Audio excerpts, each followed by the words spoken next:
You're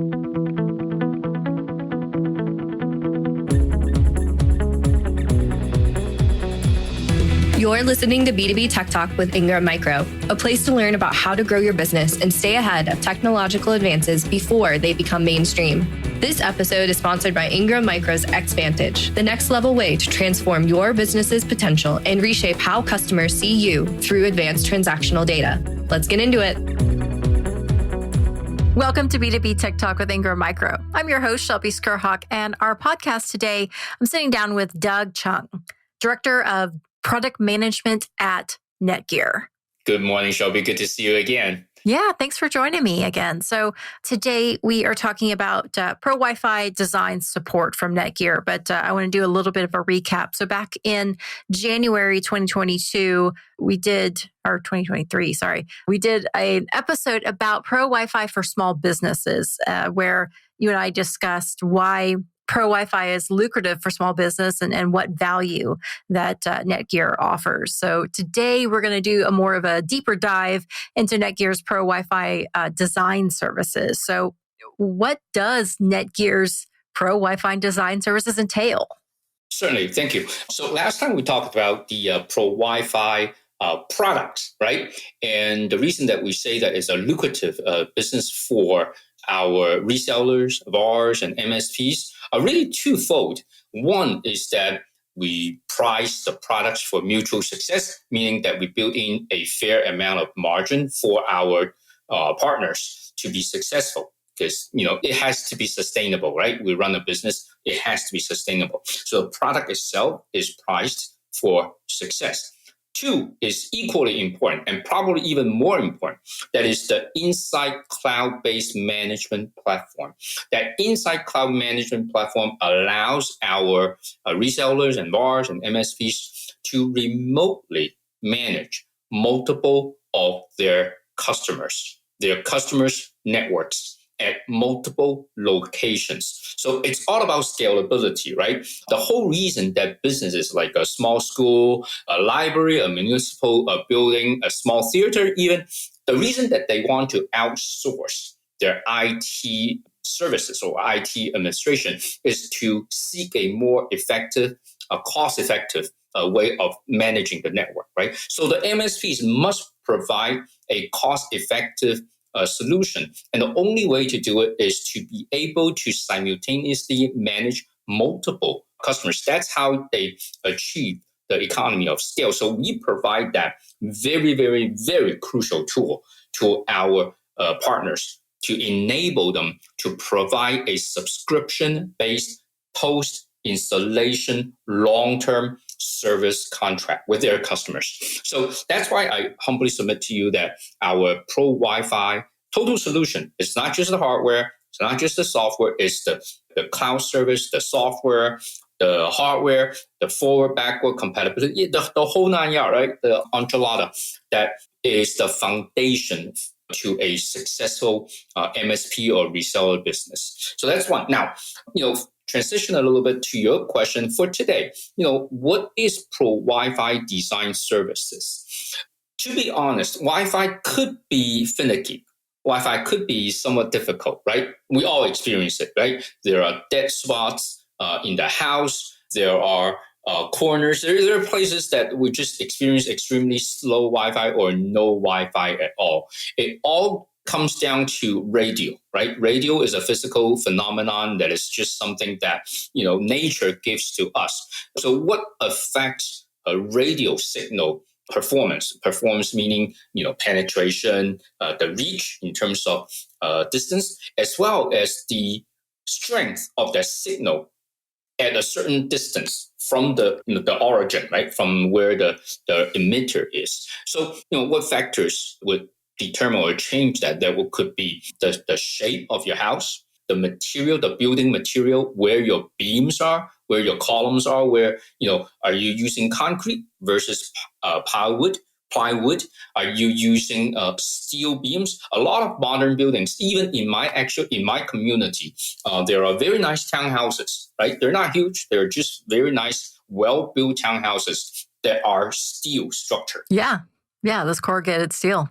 Exactly. So that changes or affects, I shouldn't say change, that affects the radio performance greatly. And then, where are your doors? Where are your windows? And so that's one thing, right? The material, the structure. And then the other thing is the gradient, right? Because signal travels in a certain way, and it depends on the Wi-Fi device. Some radio emission are in like a circle, like a sphere. Some are more directional. So it depends on the device. You kind of need to figure out, where your gradient of your environment, right? For example, you can have a house, but your outdoor patio, your front yard or backyard could be, 15-degree low. So you have to factor those in when you plan out your Wi-Fi, where to put the Wi-Fi. So our Pro Wi-Fi design service gives our partners the ability to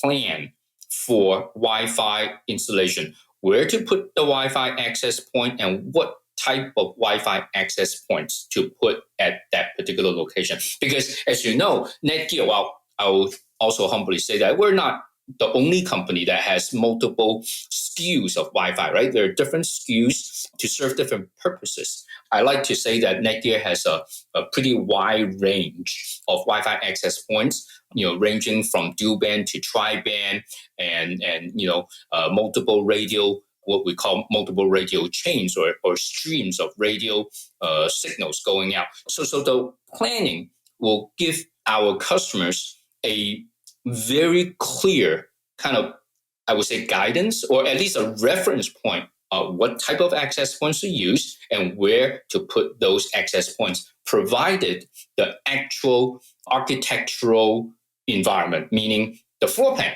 right? Give us a floor plan, we'll tell you where to put the access points, both indoor and outdoor. And one more thing, that is, we even recommend switches, right? Because depending on where you put the access points, how many access points you put, we will give you budget for, PoE power budget, as well as the number of Ethernet ports available on the switch, right? We need to budget for it because you don't want to have 100% subscription just for the access points. You want to leave a few for your data, for your printers, for other reasons, right? You might have cameras that you need to connect to the switch. So it's a really wonderful design consultation service that we provide. Well, I want to unpack a little bit of what you said there, and I don't want to derail, but if we can nerd out just a little bit about those specificities of Wi-Fi. So so all of these ultra modern corrugated steel homes, does it make it more difficult or less difficult to set up a Wi-Fi? Much more difficult, much more difficult, right? That's what's called a Faraday cage. Do you know that in a thunderstorm, the safest place to be is inside your car? Huh. Because it's all surrounded by steel. Yeah. So it's called a Faraday cage that will just block out electromagnetic, shock wave coming into that cage, right? So if you have a house, a building that is, full of metal all around, I mean, that literally creates a Faraday cage, but few houses are built that way, right? We don't live in a cocoon. We don't live in a full metal box. Right. So it is just hopefully, it's just the beams, just the columns that are reinforced or strengthened or, built using steel columns. But those are places where you're going to have radio bounces, right? Yeah. You're going to create that bounce. You're going to create that ghost. You're going to create that, in acoustics, it would be called echo, right? Radio works exactly the same. Oh, okay. So when we do Wi-Fi planning, we take into consideration of those factors.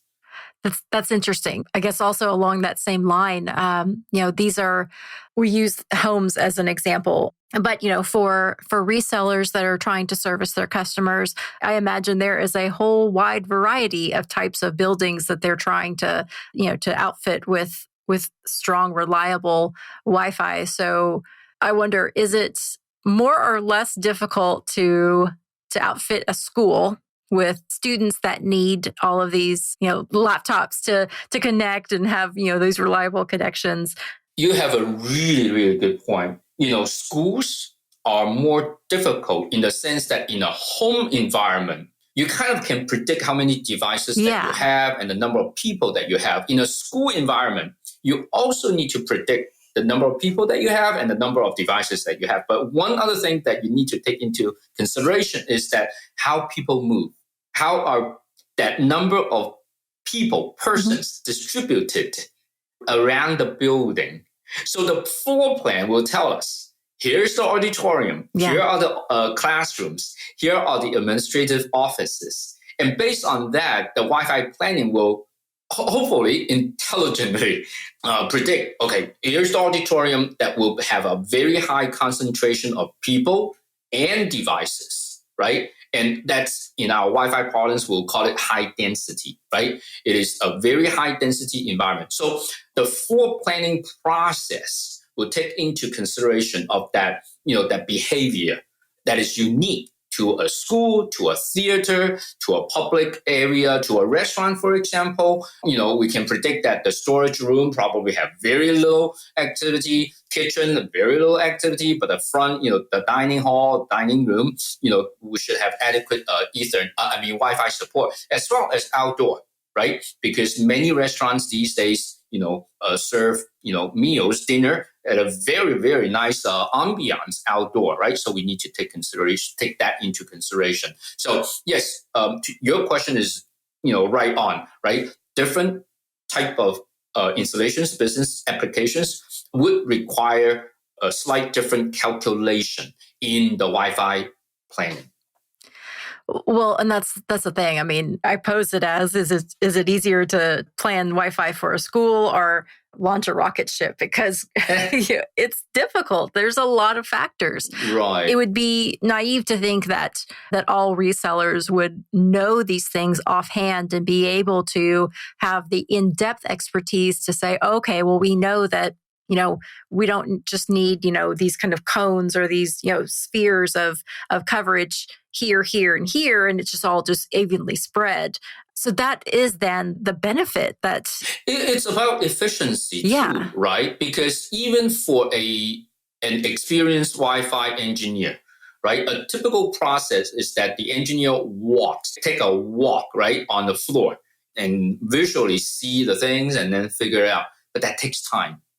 Right? At the end of the day, we're trying to put money in the pockets of our resellers, and time is money, right? So instead of walking the floor for 3 hours, plan it out on a piece of paper, this person can just send us the floor plan. Everybody has, hopefully, right? Yeah. PDF format or whatever format. Send it to us. We'll feed it into the machine. And literally within, a few minutes, the first draft will come out. And then we tweak it a little bit, right? And say, okay, we want a stronger Wi-Fi here. We want a little bit, we can compensate this and that, right? So the entire process is much, much, much quicker. You can turn the job around instead of 4 hours, you can turn it around in half an hour.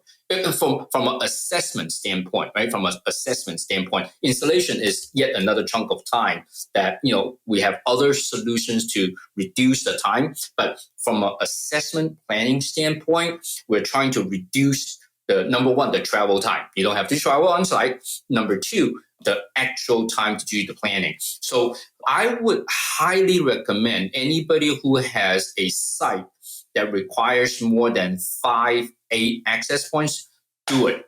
Do it with us. Do a planning, because more than 5, even if you have very good level of Wi-Fi understanding, it's just about time. It's about efficiency. Right, exactly. Well, and you mentioned the installation part of it. I think of, and I've kind of, bear with me here, I've got an analogy forming, but I see Netgear's Pro Wi-Fi design services to be like, me just as a single ordinary one person, having the experts from like Bose HQ to draw me specifically a map to show where I should place the speakers and the subwoofer and the receiver, like literally everything from the manufacturer because they know the product, they know what's there. And so they're going to be able to offer the best recommendation. So then to drive that point home, so the service, it's provided to resellers for their customers. What's the cost? I hate to say it, it's free. It's free. Right. So only use it judiciously. Otherwise, you're going to bankrupt me, right? Yeah. Only when you have a real project, Yeah. come to us, right? I mean, we certainly don't want to do this out of, fun for nothing. We want to help out real customers having a real project, right? I mean, certainly there's no commitment up front. We don't say, if you don't do this, we're going to collect $2,000 first and then refund you when you buy. We don't do that. So it's 100% open, 100% free, no commitment up front. But I absolutely want to appeal to the goodness of your hearts. Do it when you have a real project. Well, right. It's a challenging one. Yeah, it's a challenging one. I mean, I have a team, a good sized team. So I don't, I want to make sure that team is going to be, well funded, right? Yeah. We'll continue for a very long time. And Doug, I'll tell you, when I was doing some research on it, I searched did a deep dive, and I did find at least one.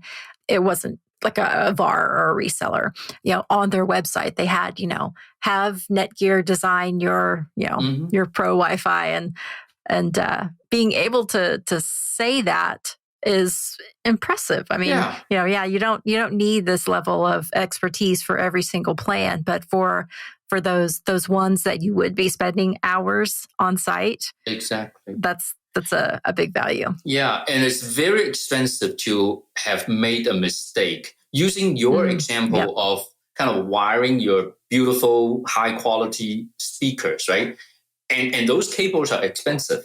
And for the aesthetics of your house, you want to hide those cables. So stringing those cables around the house is a very expensive hobby or enterprise. Yes. So if you made a mistake, you do it again, and there's time, and there's just a lot of wasted time. So to plan ahead, so I highly recommend our friends, channel partners, if you have a job that you instinctively think that requires more than 5 access points, utilize our service. That will help you reduce your, chances of making a mistake and doing it again, right? And at the end of the day, it's about efficiency, it's about productivity, it's about reducing the time to set up a network, get your customers up and running, and then you can, move on to the next job, right? Exactly. Well, as we do start to wrap up our episode, it's kind of flown by. We always ask our guests the same final question, and that's, where do you see technology going in the next year? So we can stay within this subject matter, or we can take it a little bit broader. But get your crystal ball out, Doug. Yeah. So the topic of this conversation is about pro Wi-Fi, right? So at least I myself certainly is setting up for future success for Netgear and for our customers. The reason is very, very, very simple. Wi-Fi is just getting more and more complicated because our networking environment is getting more and more demanding, right? Ever faster apps requiring bigger and bigger bandwidth. And then more applications are now requiring lower and lower latency. Okay, so bandwidth and latency, these are the things that we understand, that we touch every single day. The things that we don't intuitively understand is that radio as a natural resource, you really have to consider it as a natural resource, is limited. So how do you maximize the use of that limited, natural resource? There are only that many channels, just like us turning on the AM, FM radio, right? There are only that many channels that are available. And you need to have more and more radio stations given the same frequency band that you're dealt with. That's science that comes down to, on our shoulder as Wi-Fi professionals, as networking professionals, to meet that demand, to create products or technologies and translate to products that meet that demand. So in the next couple of years, it's going to be very, very, very interesting. I mean, you're hearing, augmented reality, virtual reality. You're talking about, hey, OpenGPT. All these things are getting, making online experience more and more challenging. So Wi-Fi will continue to evolve, continue to develop. I am sure all your audience have, heard of Wi-Fi 7. Netgear just made the announcement that we have Wi-Fi 7 products starting from the consumer side. And I assure you that, on the Netgear business side of things, we will have Wi-Fi 7 as well. It's only a matter of time. So we're here, it's highly anticipated, full of expectation, and we're prepping it well for our customers, for the market to succeed. All right, Doug. Well, I appreciate all of the insight. Thanks for nerding out a little bit on the specifics, and appreciate your time. Thank you, Shelby. It's always fun to get on your show. Excellent. And thank you, listeners, for tuning in and subscribing to B2B Tech Talk with Ingram Micro. If you like this episode or have a question, please join the discussion on Twitter with the hashtag B2B Tech Talk. Until next time, I'm Shelby Skrhak. You've been listening to B2B Tech Talk by Ingram Micro. This episode was sponsored by Ingram Micro Xvantage. B2B Tech Talk is a joint production between Sweetfish Media and Ingram Micro. To listen to this episode and many others, visit ingrammicro.com.